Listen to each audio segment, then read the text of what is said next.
안녕하세요. 자, 올해 회계사 시험 기업법 1 상법이죠. 상법 총칙에서 회사법까지 한번 기출문제를 검토해 보겠습니다. 자, 강의 목적은 기존에 올해 시험 봤던 수험생들은 이제 뭐 합격에 큰 지장이 없는 분들은 상관없겠지만 뭐 약간 실패하신 분들은 좀 더 반성을 하고 어느 부분을 더 공부할 것인가, 또 어떻게 공부할 것인가, 또 이제 새로 회계사 시험을 준비하는 수험생들은 상법을 어떻게 준비할 것인가, 이렇게 한번 파악하는 시간을 갖도록 하겠습니다. 자, 먼저 한번 틀을 잡아보죠. 기업법은 1은 안 합니다. 기업법 1은 이제 상법을 얘기하는 것이고, 상법 전체는 아니고 상법 총칙, 그 다음에 상행위, 회사, 이렇게 세 가지 부분을 보는 거죠. 그 다음에 2는 뭐더라? 자본시장법인가? 자본시장법, 그 다음에 공인회계사법. 개인적인 생각으로는 이 자본시장법, 공인회계사법을 그냥 내지 말고 그냥 기업법 1로 해서 40문제를 하거나 아니면 30문제를 하거나 그런 것이 좀 나을 것 같아요. 그러니까 이런 실무법들은 굳이 시험에 낼 필요는 없거든요. 그러니까 기본법인 상법, 총칙, 상행, 회사, 엄수표가 빠져서 이렇게 된 겁니다. 좀 기형적이 된 거죠. 정상적이라면 32문제 정도를 내야 정상이거든요. 8문제. 왜 옛날에 이제 엄수표법이 들어갈 자리에 요 법이 들어갔으니까. 근데 요게 빠지면서 이게 좀 줄어요. 이게 6문제인가? 그리고 이게 34문제 이렇게 되는 겁니다. 그래서 기업법 1이 34문제, 기업법 2가 6문제 해가지고 40문제가 되겠습니다. 자, 그러면 물론 이제 가장 출제가 많이 되는 부분은 회사법입니다. 회사법만 제대로 하면 되는데 총칙 상행위 이 부분에서는 뭐 총칙이 한 3문제 정도 나올까요? 상행위는 4문제 정도, 나머지는 이제 다 회사법에서 출제되는 거죠. 자, 우리가 문제를 한번 분석해 보시면 1번 문제 같은 것은 틀린 것은 이렇게 냈죠. 그 다음에 몇 번 문제더라? 자, 보시면은 3번 문제, 3번 문제 옳은 것은 이렇게 되어 있습니다. 근데 뭐 지금까지 여러분들도 많은 시험을 봤겠지만 보통 이 옳은 것은 이 부분이 좀 난이도가 높아요. 그래서 틀린 것은 보다 옳은 것은. 근데 대부분은 다 이겁니다. 대부분은 틀린 것이 대부분이고 일부가 이제 조금 한 5분의 1 정도 될까요? 그래서 옳은 것은 요게 좀 적습니다. 대부분이 틀린 것이고. 자, 그다음에 가장 중요한 게 이겁니다. 자, 보시면 이제 법률이니까 법을 공부하는 건 먼저 법률 조문 자체를 해석을 해야 되겠죠. 자, 해석이 여러 가지로 갈릴 때는 학설을 공부할 겁니다. 자, 근데 뭐 이게 소송이 제기되지 않았다면 학설만 가지고 말장난하면 되는데 문제는 이제 이걸 소송이 제기되면 어떤 판결이 나오겠죠. 판례가 나올 겁니다. 자, 그런데 이 객관식 시험에서는 학설은 안 낸다고 봐도 돼요. 그래서 조문 그 자체와 그 다음에 판례 이렇게 나옵니다. 자, 근데 여러분은 조심하셔야 되겠습니다. 조문만 암기하면 될 게 아니냐. 근데 조문이 이게 한두 개 조문이 아니죠. 총칙 상위 회사법까지만 본다면 조문이 한 500 몇 조까지 내려가는데 그 조문을 좀 분석을 해보면 한 600개 정도, 600조 정도 되거든요. 600조. 그러면 이게 여기 30문제에서 600조 정도 된다면 어디서 나올지 모르겠죠? 그러면 교수님들의 입장에서는 그 조문이 논쟁의 여지가 없다. 뭐 당연히 그냥 조문만 해석하면 된다 그러면 굳이 낼 필요성을 못 느껴요. 그래서 조문이 만약 논쟁이 됐고 논쟁의 문제가 됐고 그것이 대법원까지 올라갈 정도로 여기 대립이 있다 그러면 판례가 나오는 거죠. 즉 조문에다 판례를 내는 게 정상입니다. 조문과 판례. 그래서 한 5대5 비중으로 5대5 비중으로 판례를 내는 게 일반적이죠. 즉 변호사 시험이나 법무사 시험은 이 비중이 어느 정도 되냐면 변호사 시험이나 법무사 시험은 조문이 한 3 정도 되고 판례가 7 정도 됩니다. 그냥 뭐 판례로 깔아요. 왜? 판례 알고 있다는 건 조문은 당연히 알고 있는 거니까 이렇게 되는 거죠. 근데 이제 회계사 시험은 요게요. 보시면 요게 거꾸로 돼 있어요. 조문이 7 정도가 되고 판례가 3 정도 됩니다. 그러니까 원래 5대5로 해야 되는 게 정상인데 문제는 회계사 시험 쪽에는 이 주 판례보다 조문이 우세합니다. 자, 근데 여러분들이 수험생들이 여기서 이제 오해합니다. 야, 그 판례는 공부 안 해도 되지 않냐? 그게 아니에요. 뭐냐면 교수님들이 출제하실 때 회계사 수험생들은 이제 상법은 교양 과목으로 봐야 되니까 굳이 심오한 판례를 낼 필요는 없다. 근데 판례를 안 내도요, 교수님들은 무의식적으로 판례가 있는 조문만 냅니다. 그러니까 판례를 안 내도 그 판례가 많이 붙어 있는 조문을 출제하신다 이 말이죠. 만약에 조문만 공부하게 되면 600개 조문을 다 공부해야 되잖아요. 근데 판례가 있는 조문을 중심으로 본다면, 뭐 판례가 없다고 해서 안 보는 건 아니지만, 그러면 판례를 중심으로 공부하면 출제 공부를 할 수 있는 범위가 딱 이렇게 잡혀요. 그러니까 제한된다는 거죠. 그래서 여러분들 앞으로 준비할 때 이걸 명심하시기 바랍니다. 판례를 공부하셔야 그 판례가 붙어 있는 조문을 제대로 이해할 수 있고, 판례를 이해하면 조문을 이해하는 거죠. 그다음에 그 판례가 붙어 있는 조문을 중심으로 출제한다는 거죠. 그걸 아셔야지 그 수많은 조문 중에서 뭐가 중요하다는 걸 인식할 수 있습니다. 그냥 조문만 들이다 공부하면 이 조문의 강약, 중요도 이런 것들을 파악하기 어려우니까 그냥 무조건 암기하려고 그러고, 암기하려고 그러면 이 600개 조문을 어떻게 다 외웁니까? 그러니까 이 중요한 조문들이 자주 나오는 조문 중에서 실수할 염려가 있죠. 그리고 판례에 맞춰서 조문을 살짝 바꾸는 겁니다. 바꿔가지고 그럼 아예 판례 내지. 근데 이제 변호사나 법무사 수험생들은 합격해서 실제로 법률을 가지고 실제로 실무에서 써야 되잖아요. 근데 회계사 수험생들이 뭐 상법 조문 가지고 실무에서 쓸 일은 없잖아요. 그래서 조문을 중심으로 내되 판례가 들어있는 조문을 내니까 결국 공부를 그냥 5대5로 해야 돼요. 조문도 공부하고 판례도 공부해야지 그냥 조문만 공부한다 이런 생각을 가지면은 자꾸 실수하게 됩니다. 그런 점을 명심해 두시기 바랍니다. 됐죠?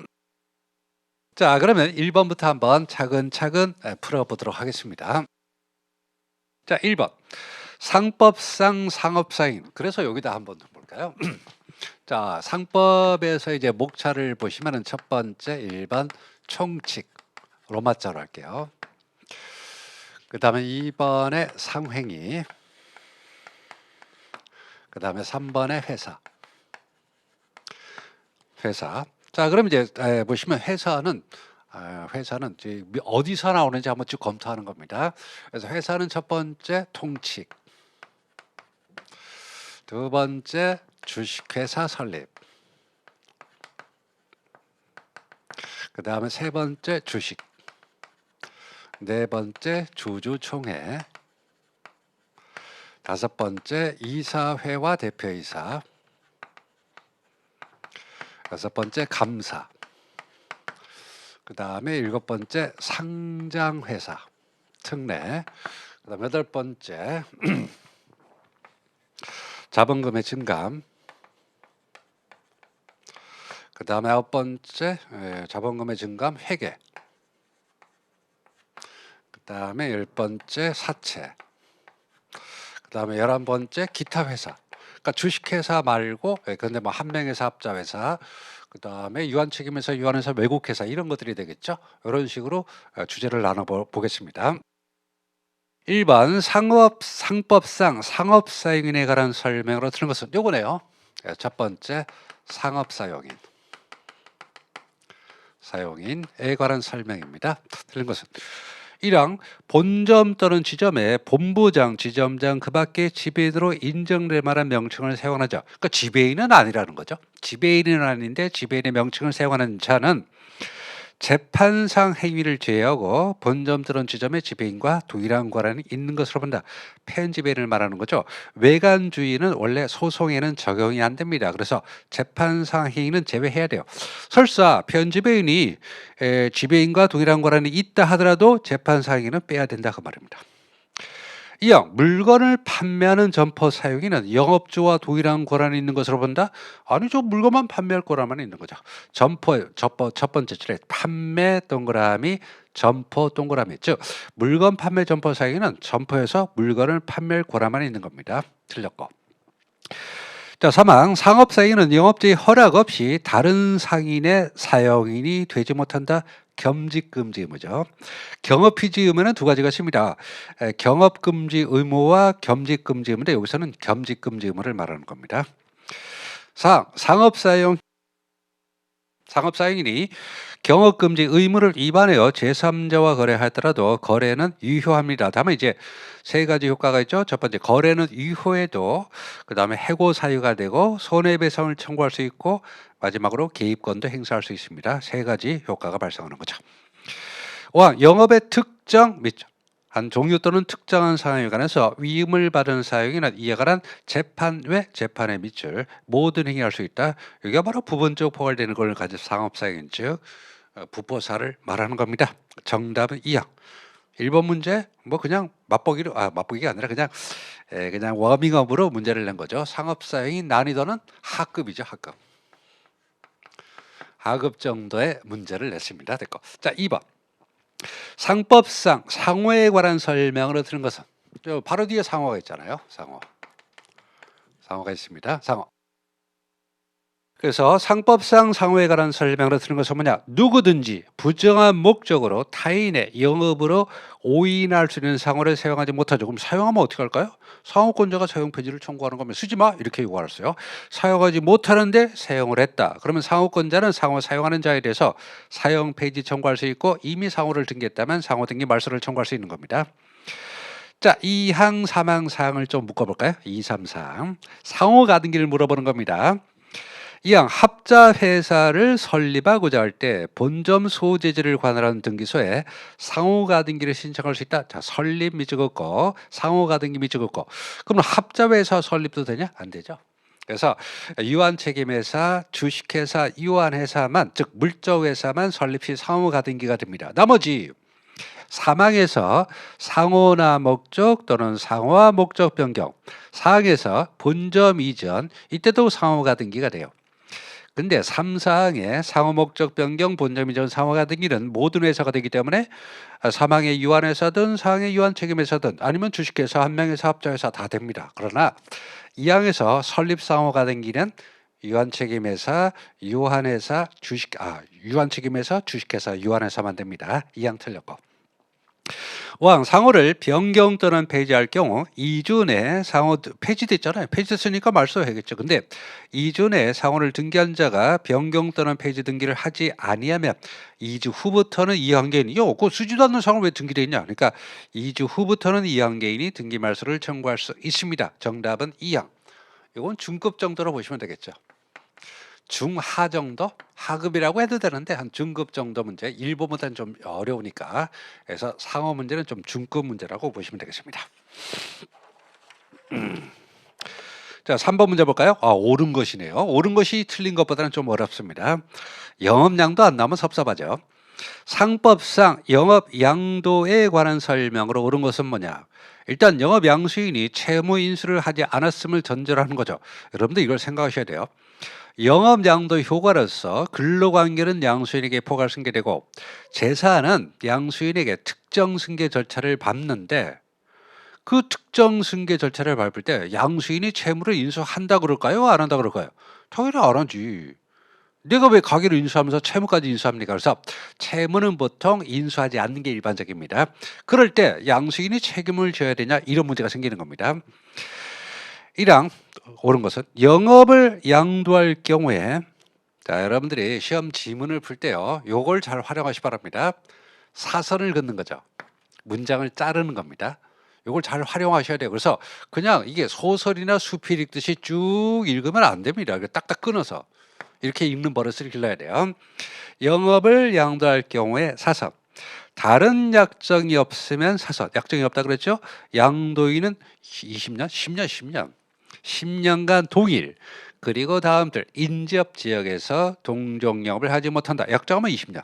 그래서 경업피지임으로써 약정이 없으면 10년간 동일 인접 지역에서 동종 영업을 하지 못하고 약정이 있다면 20년을 넘지 않은 범위에서 효력이 있습니다. 자, 1항 틀렸고. 2항 상호는 영업과 함께 양도하는 경우에만 이를 양도할 수 있다. 만자가 들어가지 않으면 맞는 거예요. 근데 이런 걸 가져와서 수험생들이 이의제기를 하고 싶다 이렇게 얘기하는데 그러면 안 돼요. 상호를 양도하는 경우는 두 가지입니다. 만약에 영업을 실제로 하고 있다면 영업과 함께 양도하는 게 맞아요. 이거 맞는 게 아니냐? 근데 만자가 들어가서 틀려요. 만약 영업을 폐지했다면 상호만 따로 양도할 수도 있기 때문에 만자가 들어가면 일단 의심하셔야 돼요. 이 만자가 들어가서 맞을 수도 있죠. 근데 보통은 틀리는 경우가 많거든요. 그래서 많이 들어가서 틀린 겁니다. 즉 상호는 영업과 함께 양도할 수 있다. 그러나 영업을 폐지했을 때는 상호만 양도할 수도 있기 때문에 이건 틀린 지문으로 봐야 돼요. 3번 양도인의 상호를 계속 사용하는 양수인이 근데 채무 인수를 하지 않았어요. 그래도 양수인도 연대할책에서 변제할 책임이 있어요. 그러면 내가 가게를 인수한 거지 채무를 인수한 거 아니지 않냐. 그러면 면책을 주장하고 싶으면 어떻게 하냐. 영업양도를 받은 후 지체 없이 제3자에 대해서 양도인의 채무에 대한 책임을 지지 않는다는 뜻을 통지한 경우 양수인은 통지받은 제3자에 대해서 책임이 없다.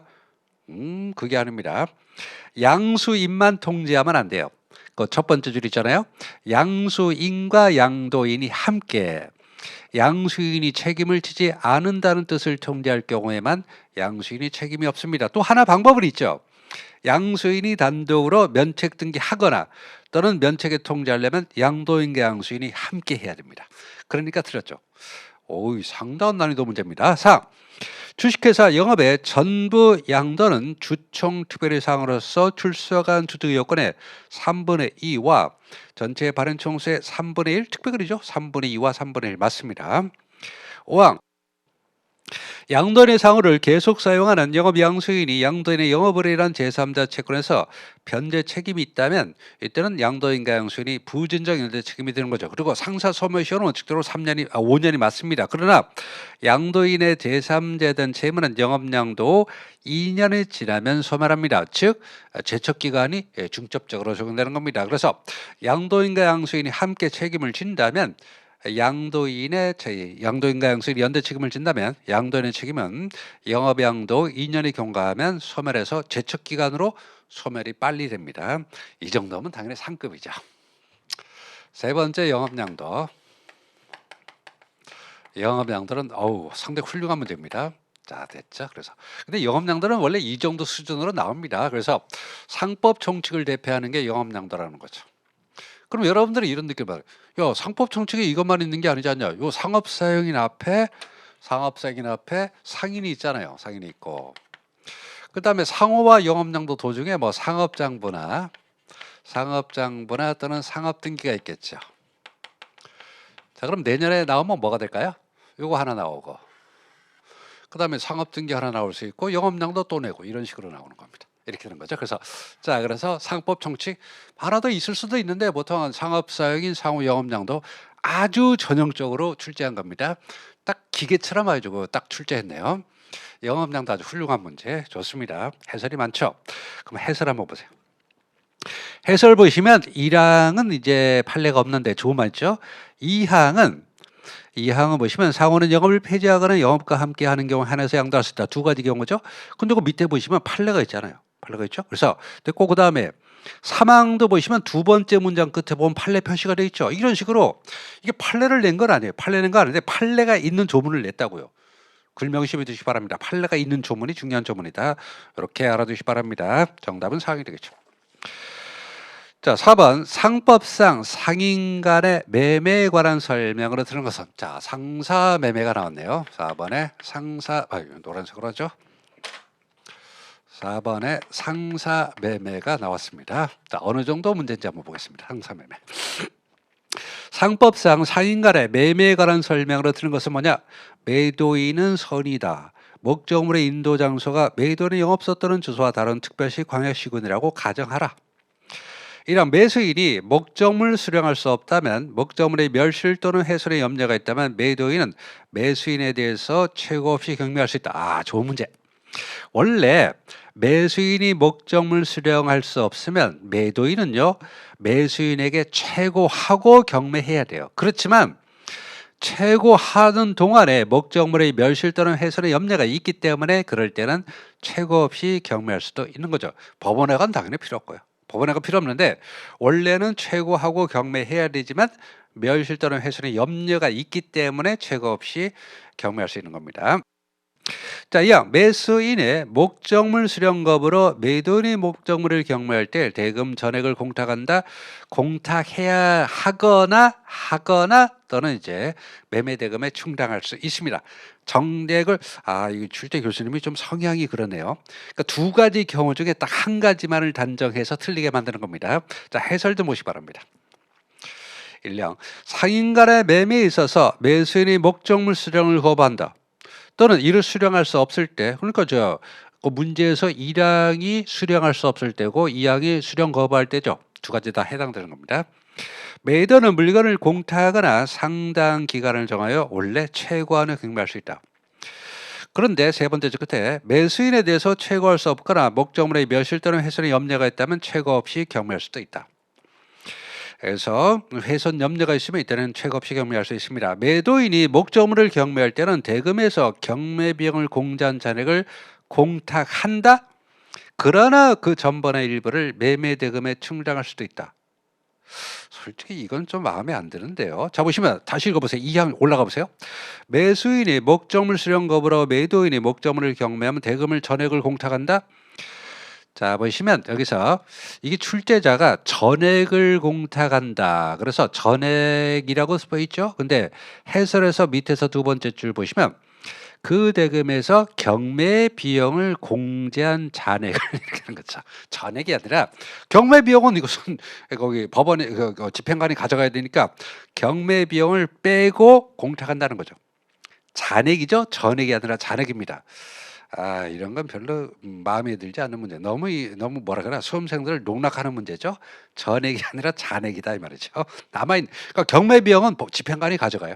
그거 빼고 보통 최소 경매 비용이 아마 200만 원인가 그럴 겁니다.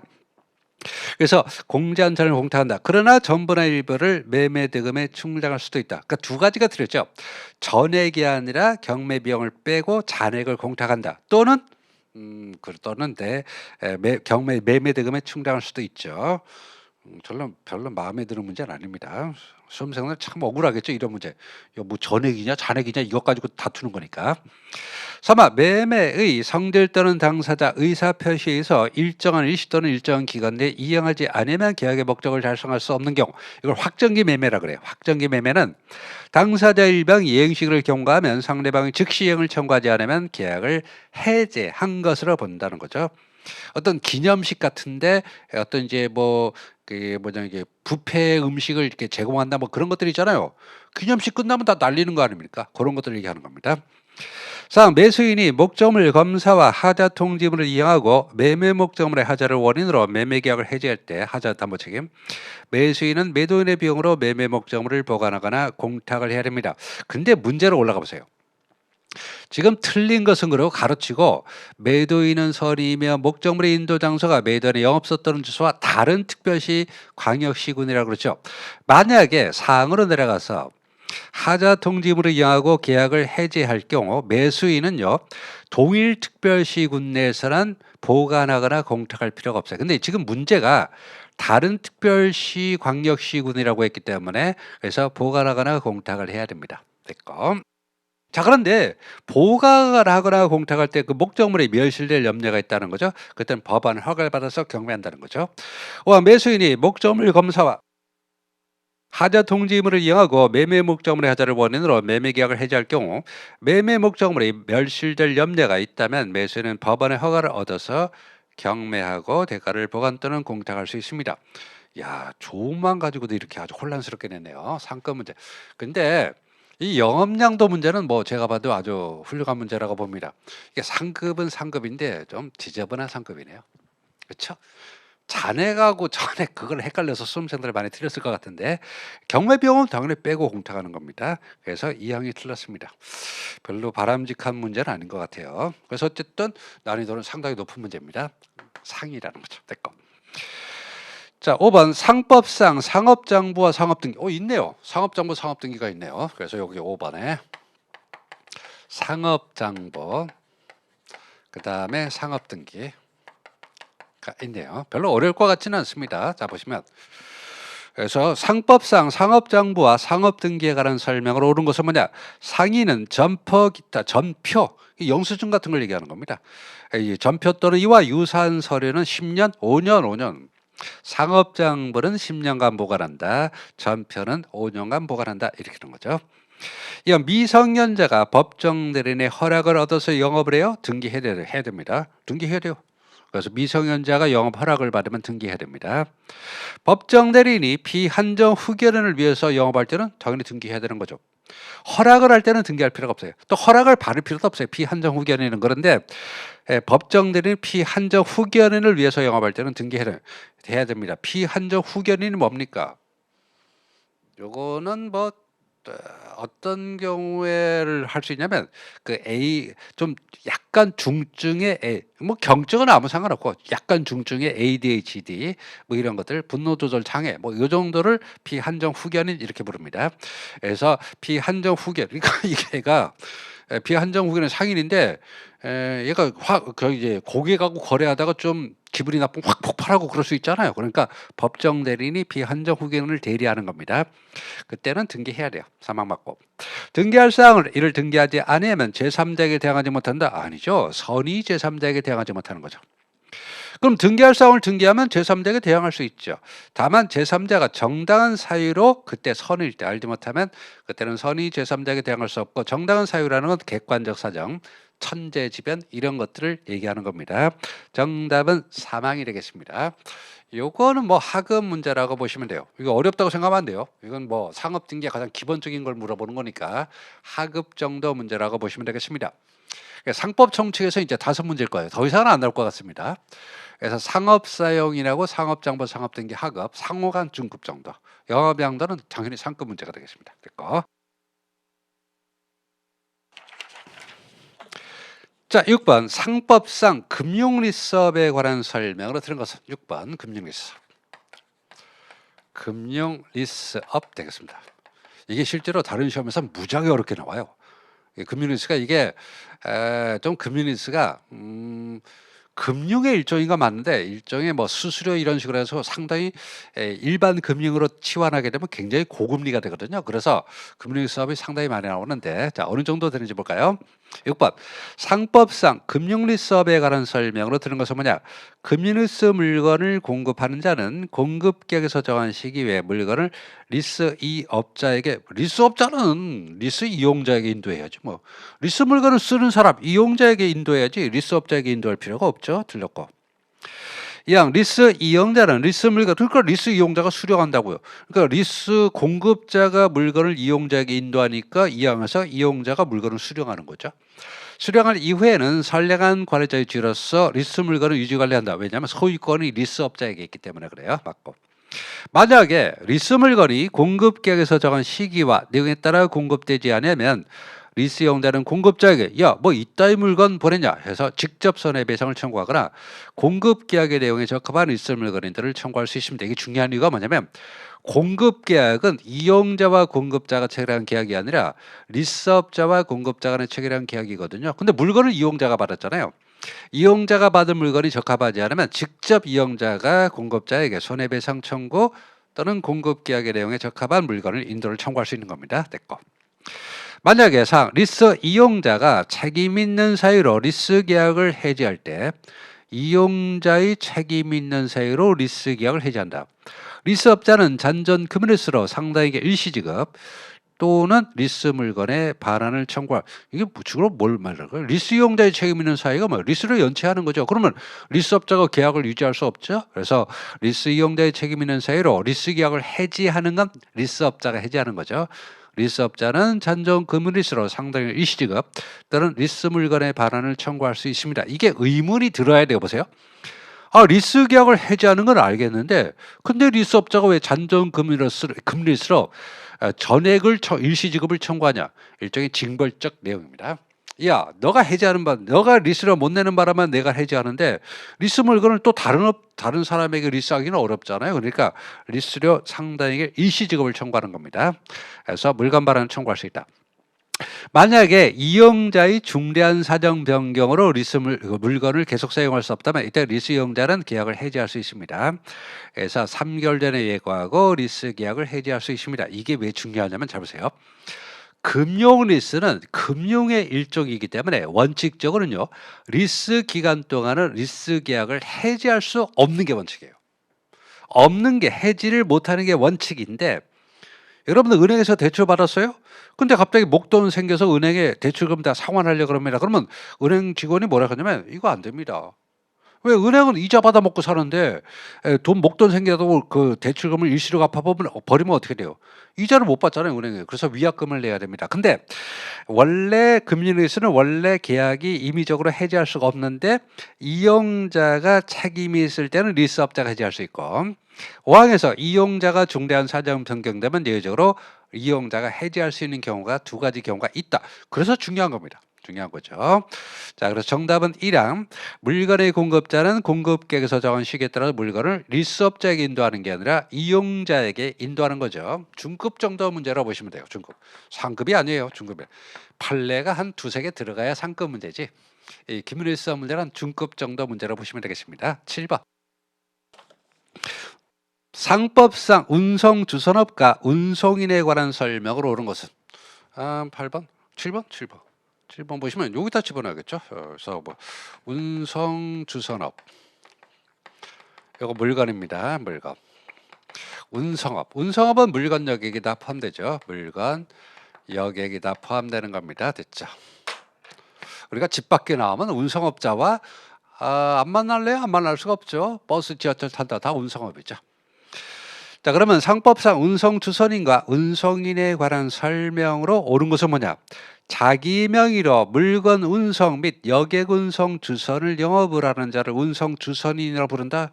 아니라니까. 운송주선업은 물건만 들어가요. 운송업은 물건 여객이 다 포함되죠. 틀렸고. 운송주선인의 위탁자 또는 수하인에 대한 채권은 1년간 행사하지 않으면 소멸시 완성한다. 뭐 어느 나라나 마찬가지지만 운송주선업이나 운송업은 경제의 혈관, 핏줄이거든요. 그러니까 운송업자나 운송주선업자는 좀 보호를 더 해줘야 된다. 그래서 운송인 또는 운송주선인의 책임 또는 채권의 시효는 다 1년입니다. 그래서 단기 상사 소멸시효가 적용되는 거죠. 맞고. 3번 운송주선인이 위탁자가 지정한 가액보다 염가로 운송계약을 체결했다. 그러면 위탁자에게는 이익이 되는 거죠. 그 차익은 다른 약정이 없으면 운송주선인의 이익 중간에 띄먹지 말라고요.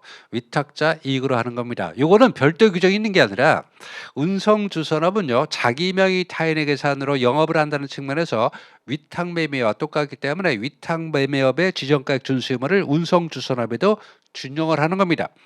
만약에 지정한 가액보다 운송계약을 저렴하게 체결했다면 그러면 위탁자에게 이익이 되는 거기 때문에 그거는 운송주선인의 이익이 아니라 위탁자 이익으로 하는 겁니다. 상 여객 운송인은 여객으로부터 인도받은 수화물에 대해서는 여객 운송인은 여객에 대한 운임을 받는 거죠. 여객의 수화물에 대해서는 운임을 따로 받지 않겠죠. 수화물에 대해서 운임을 받지 않은 경우도 수화물의 멸실, 훼손 또는 연착 의뢰는 손해배상 책임이 있다. 운임을 받든 안 받든 여객에 대한 운임만 받으면 수화물에 대한 운임이 없어도 그 손해배상 책임을 진다는 거죠. 운송인의 책임은 그 2항도 1년, 채권 1년이었죠. 운송주선인의 채권 1년, 책임 1년. 그 다음 5항에서 운송인의 채권 책임도 역시 1년입니다. 운송인의 책임은 수화인이 운송물을 수령하느라부터 1년을 경과하면 소멸시 완성한다. 하면 중급 정도로 문제입니다. 중급 정도 문제로 보시면 되겠습니다. 이 정도 되는 거죠. 됐고. 정답은 2항이 되겠습니다. 별로 어렵지 않죠. 자, 그 다음에 8번. 상법상 익명조합에 관한 설명으로 익명조합은 어디 들어가? 여기 들어가죠. 8번 익명조합. 상사매매를 좀 올려야 되겠네요. 자, 4번 상사매매. 상급은 상급인데 좀 지저분하다 그랬죠. 그래서 8번 익명조합. 익명조합은 여기 들어가죠. 익명조합에 대해서 보죠. 상법상 익명조합에 관한 설명으로 옳은 것은 익명조합은 사기꾼들입니다. 무조건 사기예요. 대법원도 무지하게 싫어합니다. 익명조합은 당사자 일방이 상대방 영업을 위해서 출자하고 출자 동그라미 상대방은 출자받은 재산을 가지고 영업 동그라미라고 그다음에 이익 분배 동그라미 할 것을 약정하고 이를 등기는 안 해요. 합자조합이 등기하지 익명조합은 등기 안 합니다. 그 약정하고까지 문제 없어요. 근데 등기 X 약정하면 효력이 생기는 겁니다. 자, 그런데 1항에 출자가 나왔죠. 그래서 2항 익명조합원이 출자한 금전 기타 재산 출자해서 신용 넣으면 안 됩니다. 익명조합원의 재산으로 본다. 영업자 재산으로 본다. 그래서 이게 사기라고요. 사기고 왜 버젓이냐? 그건 저도 모르겠어요. 그래서 익명조합원이 출자한 금전 기타 재산은 영업자의 재산으로 보는 겁니다. 틀렸고. 자, 3화 익명조합원은 신용 또는 노무를 출자 목적으로 해서는 안 됩니다. 익명조합원은 신용 또는 노무를 출자할 수 없고 재산만 출자할 수 있습니다. 4항 익명조합원의 출자가 손실로 감사되면 손실을 전부한 후가 아니면 이익배당을 청구하지 못한다. 그래 사기라니까? 하여튼 익명조합은 무조건 사기예요. 그래서 대부분의 학자분들은 익명조합을 폐지해야 된다고 주장합니다. 너무 원시적인 동업 형태가 됩니다. 됐고. 그래서 익명조합원의 출자가 손실로 감사되면 손실을 전부 메꿔줘야 후에 배당을 청구할 수 있습니다. 와 익명조합원의 성년 후견 개시는 익명조합 계약의 종료사유에 해당한다. 여기서 성년 후견 개시는요 영업자의 하나입니다. 그래서 사망이나 성년 후견 개시가 익명조합 계약의 종료사유인가 하는 문제는 익명조합원은 해당이 없고 영업자에 한해서 성렬허공 개시가 익명조합의 종료사에 해당합니다. 그래서 정답은 4항이 되겠습니다. 중급 정도로 문제로 보시면 되겠습니다. 중급 정도. 올해 별로 쉽지 않네요. 중급 정도 제가 중급이라 그랬지 실제 수험생들이 이거 굉장히 어려운 문제입니다. 그러니까 이게 객관적으로는 중급 문제인데 상법을 좀 철저하게 준비 안 하셨던 분들은 거의 다 뭐 상급 문제라고 봐도 되겠죠. 그래서 요 익명조합은 중급 정도 문제입니다. 됐고. 자, 그래서 손실로 감소되면 손실을 전반으로 가려면 이익배당을 청구하지 못하고 출자가 손실이 출자를 초과하면 그때는 추가 출자 그런 의무는 없어요. 자, 9번. 상법상 한 명 회사에 관한 설명으로 드는 것은 9번 기타 회사. 9번 한 명 회사가 되겠죠. 한 명 회사. 한 명 회사가 되겠습니다. 한 명 회사. 기타 회사도 한 두세 문제는 나와요. 한 명 회사. 그래서 상법상 한 명 회사에 관한 설명으로 드는 것은 뭐냐?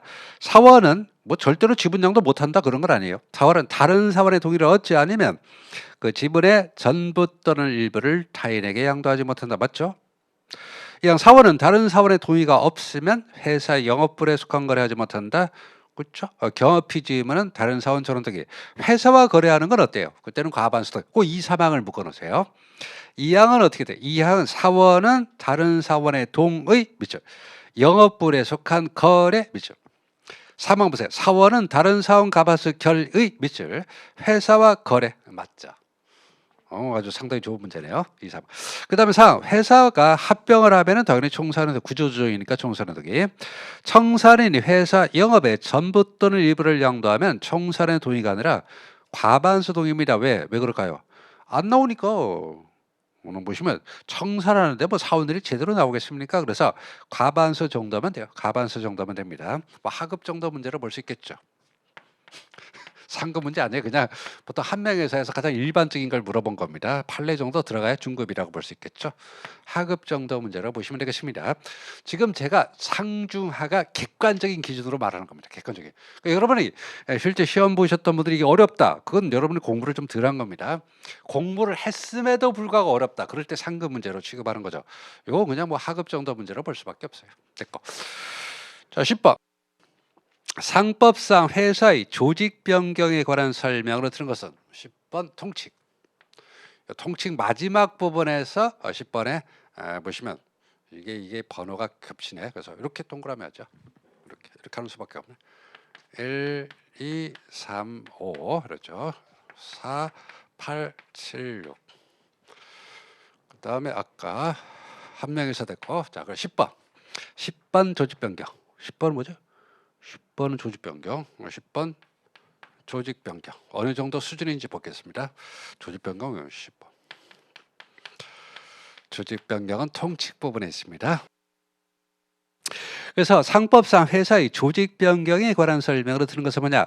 합자 회사는 사원 전원 동의로 조직을 한 명에서로 변경해서 해석할 수 있다. 맞죠? 조직 변경 한 명회사와 합자 회사 간에서만 되는 거니까. 그다음에 주식회사와 유한회사, 유한책임회사 간에서만 되고. 그래서 맞죠? 주식회사는 총회에서 총주주 동의로 결의하면 그 조직을 변경해서 유한책임회사를 할 수 있고 더불어서 플러스 사채도 상환해야 되겠죠, 맞고. 발음이 됐네. 주식회사는 사채 상환을 완료하지 아니하면 유한회사로 조직을 변경할 수 없다. 그러니까 주식회사가 총주주 동의하면 유한책임회사로 변경할 수도 있고요. 사망처럼 유한회사로 변경할 수도 있어요. 다만 그 전제로서 주식회사가 유한책임회사로 되든 주식회사가 유한회사로 되든 사채는 상환해야 되는 겁니다. 자, 유한회사의 주식회사의 조직 변경은 총사원의 일치한 총의 결의로 가능하다. 근데 이 출제 교수님의 성향이 만자를 집어넣는 게, 그러니까 문제를 보면 좀 출제 교수님의 그 성향이 보여요. 만자가 들어가면 일단 의심을 하셔야 돼요. 왜 그럴까요? 보세요. 유한회사가 주식회사로 변경할 때는 총사원의 일치한 총의 결의 맞아요. 맞는데 그 결의로만 되는 건 아니고 유한회사가 정관에 규정을 하면 사원총회 특별결의로도 주식회사로 조직을 변경할 수 있죠. 그렇다고 느끼는 수험생들이 있을 거예요. 그러니까 두 개가 있는 것 중에 하나, 두 개 하나만 집어넣고 만자를 집어넣는 게 이 출제 교수님의 성향이라고요. 특성이라고 해야 됐고. 상 틀렸고. 유한회사의 주식회사의 조직 변경은 법원의 인가를 얻지 않으면 효력이 없다. 맞죠? 그래서 유한회사가 주식회사보다 설립이 간단하니까 일단 유한회사 만들어 놓고 주식회사로 바꾼다는 건 주식회사 설립을 우회하는 방법으로 쓸 위험이 있기 때문에 법원의 인가를 받도록 하는 거죠. 이건 뭐 4급 정도 문제죠. 그래서 조직 변경은 아주 무난한 문제라고 보시면 되겠습니다.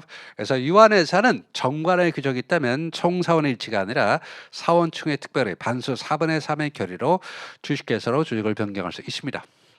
11번. 상법상 비상장 주식회사의 주식과 주권에 관한 설명으로 옳은 것은 주식과 주권? 어디겠죠? 주식 주권. 이거죠? 주식과 주권입니다. 1항 회사는 정관으로 정하는 바에 따라 발행된 액면 주식을 무액면 주식으로 전환할 수가 있죠. 또 무액면 주식을 액면 주식으로 전환할 수도 있죠. 그러니까 틀렸고. 2항 액면 주식 일주 금액은 100원 이상으로 균일하는 거죠. 주식을 분할할 때 주총특별히로 액면 주식 일주 금액을 100원 미만으로 할 수 있다. 삼성전자 주식 액면가가 얼마죠? 100원입니다. 그 미만으로 안 돼요. 시가 얼마죠? 한참 올랐다가 또 떨어지는 것 같은데. 그래서 100원 미만으로 안 돼요. 무액면 주식은 이런 제한이 없죠. 무액면 주식은 무한대로 분할할 수 있지만 액면 주식은 100원까지 내려가면 더 이상 안 돼요. 그래서 틀렸고, 액면 주식을 분할하려면 액면 기재사, 액면 가액은 정관 기재사항이니까 정관 변경이 필요하죠. 그래서 주총 특별히 필요합니다. 그러니까 액면 주식일 때만 주총 특별히 필요하냐 그런 건 아니고 무액면 주식도요. 무한 분할은 되지만 어쨌든 주총 특별입니다. 자, 틀렸고. 맞죠? 액면 주식을 분할하면 정감정이 필요하다. 그래서 주총 특별히 필요하다 그러니까 맞고. 3만 맞고.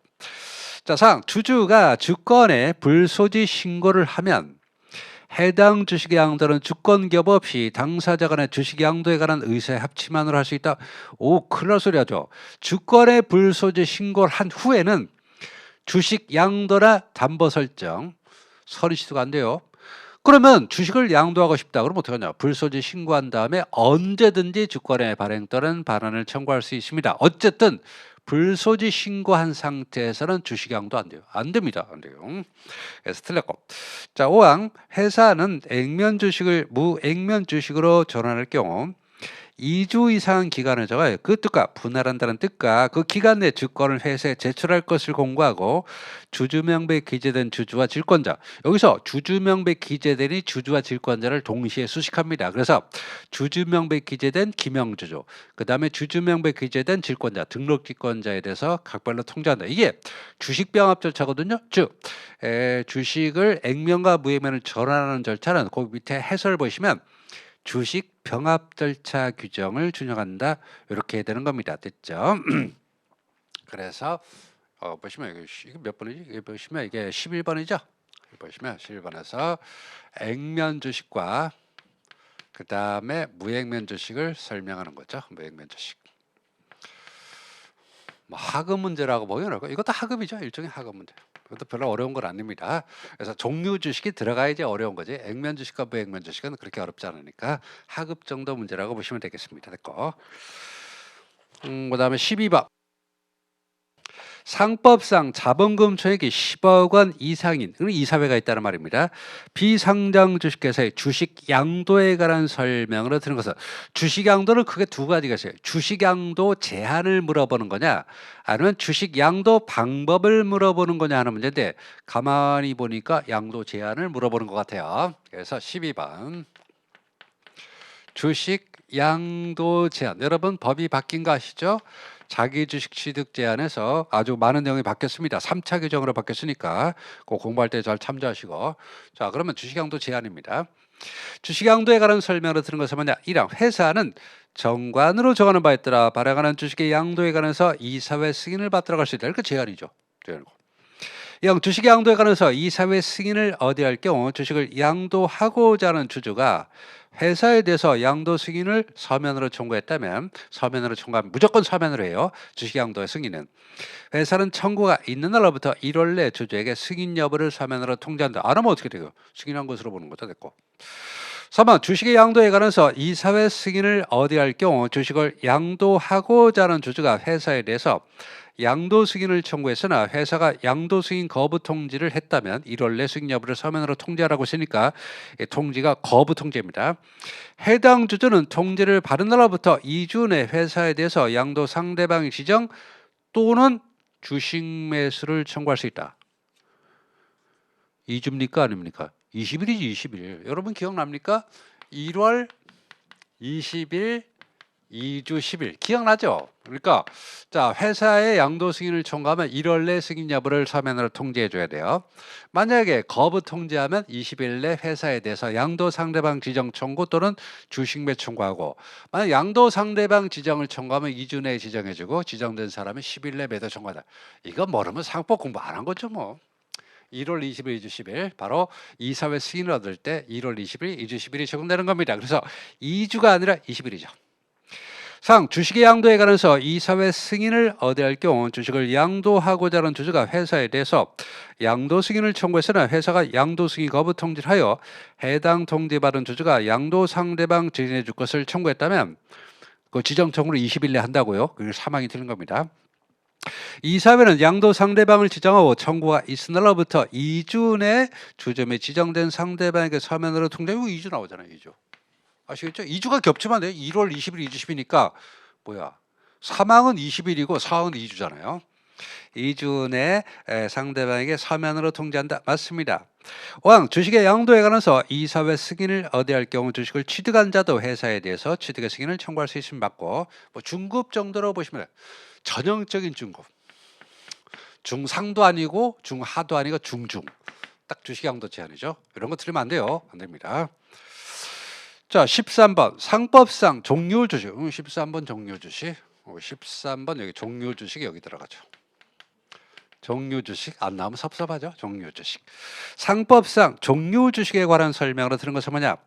이런 회사는 정관으로 정하는 바에 따라 주주가 회사에 대해서 상환을 청구할 수 있는 종료 주식을 발행할 수 있고 또 회사가 상환할 수도 있어요. 상환권은 회사가 가질 수도 있고 주주가 청구할 수도 있으면 전환도 마찬가지죠. 전환도 주주가 전환 청구할 수 있고 회사가 전환할 수도 있습니다. 어쨌든 요 지문에서는 정관으로 주주가 상환을 청구할 수 있다 이렇게 되어 있습니다. 이 회사가 종료 주식을 발행할 때 정관에 들어간 자금이 없는 경우에도 주식의 종류에 따라 주식의 소각에 관해서 특수하게 정할 수 있다. 이렇게 외우시 바랍니다. 종료 주식 밑줄 정관 X 특수 동그라미. 그러니까 종료 주식의 내용과 수는 반드시 정관으로 정해야 돼요. 다만 그 특수한 것들은 굳이 정관이 없어도 돼요. 왜? 특수한 걸 다 정관으로 정하라 그러면 정관에 종류 주식밖에 없겠죠. 그래서 내용과 수는 정관으로 정하되 특수한 건 정관으로 정할 필요가 없어요. 3번 의결권이 없거나 제한되는 종료 주식이 발행 총수의 4분의 1을 초과하면 어떻게 하냐? 호들갑 떨지 말고 지체 없이 제한을 초과하지 않도록 필요한 조치를 취하면 돼요. 지체 없이 조치. 4분의 1 초과 다음 절 지체 없이 조치. 요거를 교수님들이 장난치셔가지고 지체 없이를 뭐 상당한 시기에 뭐 즉시 이렇게 낼 때 있습니다. 아니에요. 지체 없이입니다. 지체 없이 됐고. 4번 회사가 종료 주식을 발행할 때 정관에 일정한 사유가 발생하면 회사가 주주 인수 주식을 다른 종료 주식으로 전할 수 있음을 정할 수 있다. 그래서 주주도 전환 청구할 수 있고, 그러니까 1항에 상환이라 그랬는데 주주가만 상환 청구하는 게 아니라 회사도 상환할 수 있고, 4항은 회사가 전환한다 그랬죠? 그럼 주주도 전환 청구할 수 있어요. 다 되는 겁니다. 자, 5항.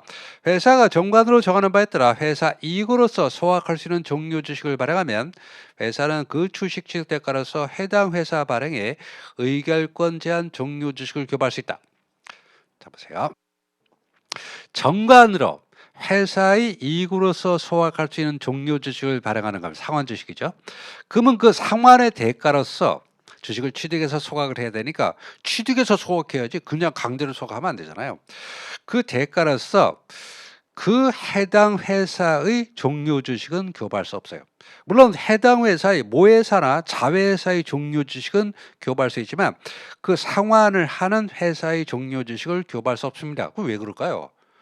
아니, A 상환 주식을 상환한다고 B라는 주식을 줘버리면 어떻게 돼요? 그럼 이게 전환 주식이잖아요. 우리는 지금 상환 주식을 얘기하는 거지 전환 주식을 얘기하는 게 아니니까, 만약 상환의 대가로서 그 같은 회사의 종료 주식을 교부하면 이게 전환 주식인지 상환 주식인지 헷갈린다 이 말이죠. 그래서 그 회사의 종료 주식은 교부할 수 없고, 대신에 그 회사의 모회사나 자회사의 종료 주식은 상관없어요. 당의 해당 회사의 종료 주식만 교부할 수 없습니다. 됐죠? 정답은 5항. 뭐 중급이죠, 뭐 중급. 중급 문제 정도로 보시면 되겠습니다. 됐고. 자, 그 다음에 14번. 상법상 주식회사의 설립이네요. 설립입니다. 설립. 주식회사의 설립에 관한 설명으로 드는 것은 뭐냐? 모집 설립에서 납입금의 보관자 또는 납입장소 변경은 법원에 가반. 잘 보세요. 납입장소 지정은 발기인의 가반수로 정하면 돼요. 다만 그 납입장소가 은행이잖아요. 은행 지점인데 그 납입장소를 변경할 때는 뭔가 좀 이상한 일이 생긴 거죠. 그래서 법원 허가를 받습니다. 지정은 발기인의 가반수, 변경은 법원 허가, 이렇게 보시기 바랍니다. 이항 창립총회에서는 정관의 변경 또는 설립 폐지 결의할 수 있고, 특히 창립총회는 모집 설립만 있습니다. 발기 설립은 없죠. 소집통지서에 뜻의 기재가 없는 경우에도 할 수 있습니다. 왜? 보고 받아봐야 하니까. 그래서 발기인의 보고, 이사감사 보고, 변태 설립 사항에 대한 검사의 보고를 받아서 정관의 변경, 설립 폐지를 결의하는 거니까 소집통지서에 뜻의 기재가 없어도 할 수 있습니다. 틀렸고. 발기인은 청약서에 각 발기인이 인수한 주식의 종료수를 기재한다. 그래서 모집 설립 발기인은 청약서에 뭔 소리 하는 거야? 발기인은 주식 청약서에 각 발기인이 인수한 주식의 종료수를 기재한다. 요거 이직이하면 좀 문제가 되겠는데, 지금 보세요. 1항, 2항은 모집 설립으로 돼 있죠. 2항은 창립총회니까 모집 설립이죠. 근데 3항은 이게 모집 설립이냐 발기 설립이란 말을 집어넣지 않았습니다. 요게 정확히 옳은 지문을 하려면 여기는 모집 설립에는 이런 말을 집어넣어줘야 돼요. 그래서 발기 설립에서는 발기인들이 서면으로 주식을 인수하고, 모집 설립은 어떻게 해요? 모집 설립은 발기인이 무조건 일부 인수하고, 그 다음에 주주 모집을 청약서로 할 때 발기인들이 이만큼 인수했다, 이걸 기재하는 거죠. 그러니까 사망이 뭐 틀렸다는 건 아니고, 정확히 쓰려면 모집 설립에서 이런 말을 집어넣어야 돼요. 모집 설립에서 발기인이 인수하고, 그 다음 모집 주주를 모집할 때 청약서로 하되 발기인이 얼마씩 인수했다는 것을 기재해 놓는다, 그런 말입니다. 됐고. 자, 4. 주식회사 설립 과정에서 설립중 회사는 아직 설립 등기되기 전이지만 정관이 작성됐을 때를 얘기하는 거죠. 정관이 작성되고 적어도 발기인이 한 주 이상의 주식을 인수한 때다. 근데 왜 한 주라 이상이라 그랬을까요? 발기 설립에서는 발기인이 전부 인수하죠. 모집 설립은 발기인이 일부는 인수하죠. 그 다음에 나머지 주주를 모집하니까 발기 설립과 모집 설립을 같이 설명하려면 발기인이 적어도 한 주 이상을 인수한다, 이런 말이 들어가야 되겠죠. 맞고.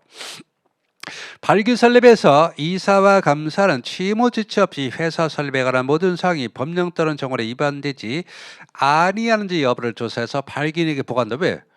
창립청회가 없으니까 발기인에게 보고하는 거죠. 그래서 발기 설립은 창립청회가 없으니까 이사 감사가 조사한 설립 사항은 조사한 설립 발기인에게 보고하는 겁니다. 맞죠? 뭐 하급 정도 문제로 보시면 되겠죠. 그래서 보시면 이거 뭐라 해야 돼? 보시면 이렇게 하죠. 14번은 모집 설립과 그 다음에 발기 설립을 비교하는 거죠. 비교하는 겁니다. 이 정도면 학업 정도 수준이에요. 뭐 그렇게 어려운 건 아닙니다. 어려운 거 아니고 이 정도는 뭐 당연히 알아야 되는 겁니다. 비교하는 문제다 이렇게 보시면 되고. 자, 15번. 상법상 주식의 포괄적 이전, 보통 포괄적 교환이 나오는데 이건 포괄적 이전이네요. 이전에 관한 설명으로 오른 것은 뭐냐? 1형 주식 이전의 효력은 주식 이전 계획서에 정한 주식 이전을 한 날에 발생한다. 뭔 소리 하는 거야? 주식 이전은 모회사 설립해야 되니까 모회사 설립 등기할 때입니다. 설립 등기할 때 효력이 발생하는 거지.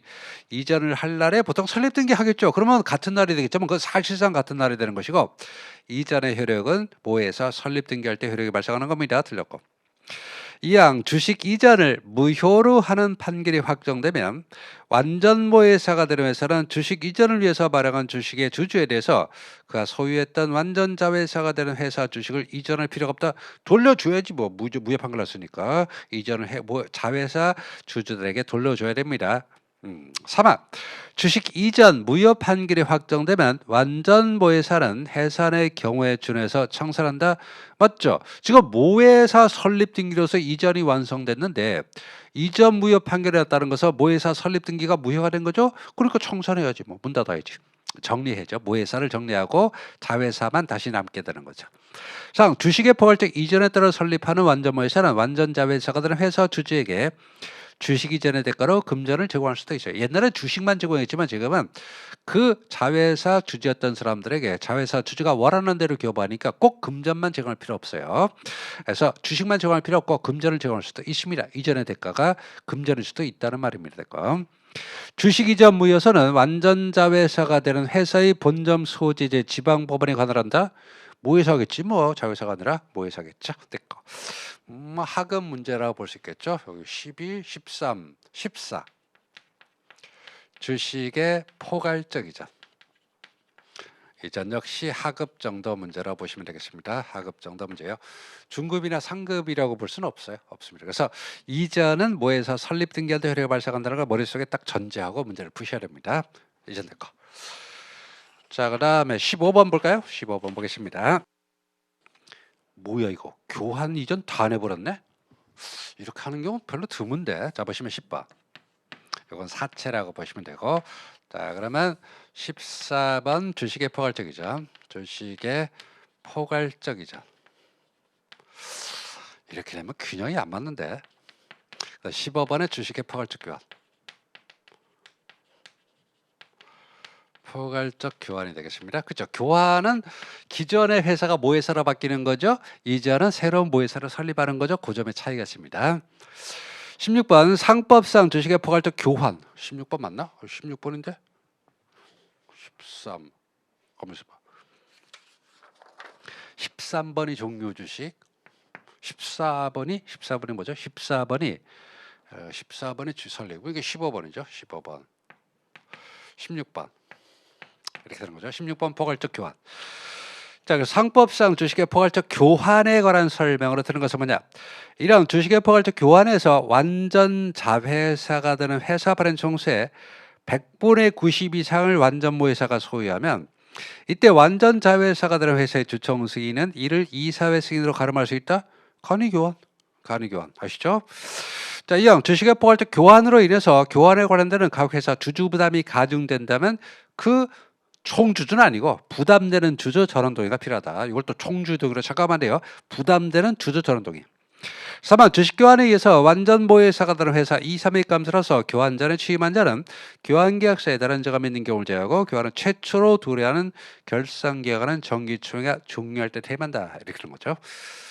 자, 상 주식 교환하면 각 회사 주주이사 감사 청산인 채권자. 채권자는 안 되죠. 교환과 이전의 가장 큰 공통점은 구조 조정에서 채권자들을 배제하려고 하는 겁니다. 그래서 교환 이전에는 채권자들에 대한 이제출 또 채권자가 무효성을 제기할 수가 없어요. 채권자는 빼야 됩니다. 그래서 주주이사 감사 청산인 파산관계인 등에 한해서 교환의 날로부터 6개월 내 소만으로 주장할 수 있으니까 채권자는 뺍니다. 틀렸고. 왕 주식의 포괄적 교환에서 완전 자회사가 되는 회사 주주에게 제공하는 재산이 완전 모회사가 되는 회사의 모회사 주식을 포함할 때 이게 그 유명한 삼각 교환이죠. 트라이앵귤러 모자라고 부릅니다. 모회사 주식을 포함할 때는 완전 모회사가 되는 회사는 그 지급을 해서 모회사 주식을 취득할 수 있고 교환이 완료된 후에 모회사 주식을 계속 보유할 때는 교환의 효력이 발생한 때부터 6개월 내 처분을 해야 됩니다. 하급 문제죠, 뭐. 하급 문제라. 이 교환과 이전은 그냥 조문만 물어본 겁니다. 됐고 포괄적 교환에서 이제 간이 교환을 또 냈죠. 됐고. 자, 17번. 야, 뭐 바글바글하네. 지배주주 주식 매도 청구. 매도 청구. 요것도 하급 문제인데. 자, 보세요. 상법상 지배주주의 매도 청구권과 소수주주 매도 청구권. 자, 이거 볼까요? 매도 청구권 위에다 미리 주청거리. 소수주주 위에다 언제든지. 이게 제일 중요해요. 그래서 지배주주가 매도 청구할 때는 미리 주청거리 필요하고 소수주주가 매도 청구할 때는 언제든지 매도 청구할 수 있습니다. 설명 드는 것은 뭐냐? 1항 회사 발행 총수의 100분의 95. 95예요. 90이 아닙니다. 95 이상을 자기 계산 명의가 아닙니다. 95 계산. 요건 꼭 외우세요. 95 계산. 으로 보유하고 있는 주주, 지배주주가 있는 회사의 다른 주주, 소수주주겠죠? 회사의 경영 목적을 달성해서 필요할 경우가 아니더라도 언제든지 경영 목적은 지배주주 입장이고 소수주주는 그런 거 없어요. 언제든지 지배주주에게 내 주식을 사달라 이렇게 청구할 수 있습니다. 맞고. 지배주주가 소수주주에게 상법 320조 24 1항에 매도 청구할 때 미리 이사회 미리 주청거리라니까 지배주주가 매도 청구할 때 미리 주청거리 보통 거리도 돼요. 그 다음에 소수주주가 매도 청구할 때는 언제든지 언제든지 청구할 수 있습니다. 주청거리 그런 거 필요 없고요. 3번 소수주주가 지배주주에 대해서 상법에 따라 보유주식의 매수 청구할 경우 지배주주는 소수주주가 매수 청구한 날을 기준으로 2월 내 매수를 청구한 주주로부터 주식을 매수해야 됩니다. 매수할 의무가 생겨요. 이건 형성권이기 때문에 그래요. 4. 지배주주가 소수주주에 대해서 상법에 따라 보유주식의 매도를 청구할 경우 소수주주가 매도 청구를 받은 날로부터 30일 내 소수주주와 지배주주 간의 매매가액에 대한 협의를 해야 되겠죠. 협의가 이루어지지 않으면 소수주주 또는 지배주는 법원에 매매가액 결정을 청구할 수 있습니다. 사망사항을 묶어서 암기할 때 이렇게 암기하죠. 이협삼법. 3법. 자, 무슨 말이냐? 매도 청구하든 매수 청구하든 2월 내 매도 매수 청구가 있게 되면 2월 내 매도하거나 매수해야 돼요. 그 다음에 가격을 협의해보고 30일이 경과하도록 가격이 결정 안 되면 법원에 가격 결정을 청구하는 거죠. 줄여서 이걸 이협삼법 이렇게 얘기하는 겁니다. 이런 걸 암기하셔야 돼요. 이협삼법 이렇게 되는 거죠. 자, 5항 지배주주의 매도 청구와 소수주주의 매도 청구에 따라 주식을 취득한 지배주주가 매매가액을 돈을 줘야 뭐 주식이 넘어가죠. 지배주주가 매매가액을 소수주주에게 지급한 때 주식이 이전된 것으로 보는 거죠. 그러니까 매도 매수 청구는 계약이 체결됐다는 의미지 주식이 넘어갔다 그런 의미는 아니에요. 그래서 주식이 넘어가려면 돈을 받아야지 돈도 안 받고 주식이 넘어가겠습니까? 그래서 지급 또는 공탁을 할 때 주식이 지배주주에게 넘어가서 지배주주가 지분의 100%를 갖게 결과적으로 1인 회사가 되는 겁니다. 1인 회사가 되는 건데 그래서 대금이 지급되거나 공탁이 됐을 때 주식이 이전된 것으로 보는 겁니다. 정답은 2항. 뭐 학업 문제네. 저문이 복잡하다고 어려운 문제가 아닙니다. 그래서 요 세 문제인데 다 어려운 문제는 아니에요. 교환. 근데 이렇게 세 문제를 이렇게 쪼개서 내는 건 좀 이해하기 어려운데요. 보통 여기서 한 세 문제 내거든요. 근데 이거 한 문제밖에 없고. 그다음에 여기까지는 납득이 돼요. 요 하나, 둘, 세 문제까지는 납득이 되는데 보통 여기서 한 문제 정도밖에 안 내거든요. 교환 이전 지배주주 매도 청구. 그래서 한 문제는 이거 다 쪼개가지고 하나, 둘, 셋, 세 문제라는데 그래서 문제가 어렵진 않지만 그래도 좀 너무 너무 한 곳에 몰려 있는 특징이 좀 문제가 있네요. 자, 여기까지 보시고 잠시 쉬었다가 18번부터 또 한번 분석을 해보겠습니다.